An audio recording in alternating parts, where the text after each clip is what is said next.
No, we have it too open on the bottom, but it needs to go more every. Do you have to kind of be careful with this stuff, or? Just don't drop it. It can pinch your finger. Oh yeah. But just, you got it. And that's it. Done. Okay. Cool. I want to drain the rest of that fluid. I want you to drink it.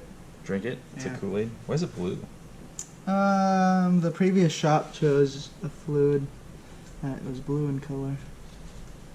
I just want to like look at it and see what it looks, what it's made out of. So there's roller bearings here. Mm-hmm. So those spaces on each side set the preload left and right. Then inside of this, there's a crush tube, almost like an exhaust tube. Okay. That you, as you tighten this, it crushes a certain amount. Okay. And that sets the pinion depth this way. So as you're holding it, those shims shim it this way, left and right. You put a fat shim this way, it goes that way, right? Sorry, so what are you talking about? When we take, if we put this shim, if we replace it with a thicker one, Yeah. and bolt it right here, Okay. this gets pushed that way by Okay. that amount. Yeah. So you're able to set the pinion depth Okay. of that gear mesh. So like this. It's pretty much timing, or what are you talking about? Oh, like the actual engagement of pitch Okay. between the pinion gear and the ring gear. Okay.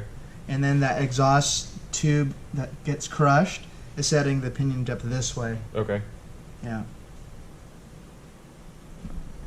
And that tube there is built into this here? No, inside of this. Inside of there? Yeah. So we won't be taking. It's a one-time use. Yes, one-time use. So you crush it to spec and then leave it there. Mm-hmm. And then it fixes that position?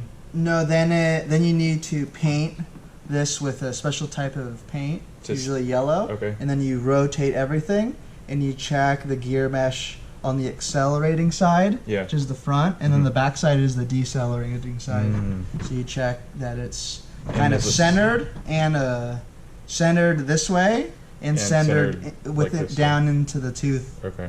Yeah. And do you know what the surface contact percentage is supposed to be? I don't know. It's like you look at it by eye. So that's what they say when they're dialing in like limited slips. That's what they're talking No, about. not at all. Something different. Limited slip would be dialing the spring parts itself? inside in here. Oh, like the tension and stuff. Yeah. So it activates at certain times. Yeah. And then This is a non-adjustable. it is adjustable. It's Okay. mechanically adjustable. You can tear it apart to this level, tear this completely apart, and change the clutches inside and adjust it that way. So different materials that have different grip.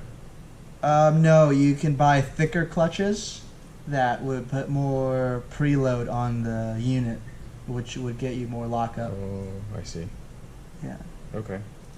Now what's all this? This is Cooling fan? It no. spits up the coolant? No, it's a Hall effect sensor. Oh, So okay. it's a steel ring with cutouts, and it's a square sine wave of open and closed circuit, It's measuring the speed. and it's measuring speed at the diff, and the sensor for it is here, and it's magnetic, and that's how your speedometer works. That's pressed on. Interesting. Cool. Yeah. When you're feeling this all feels good. Yep.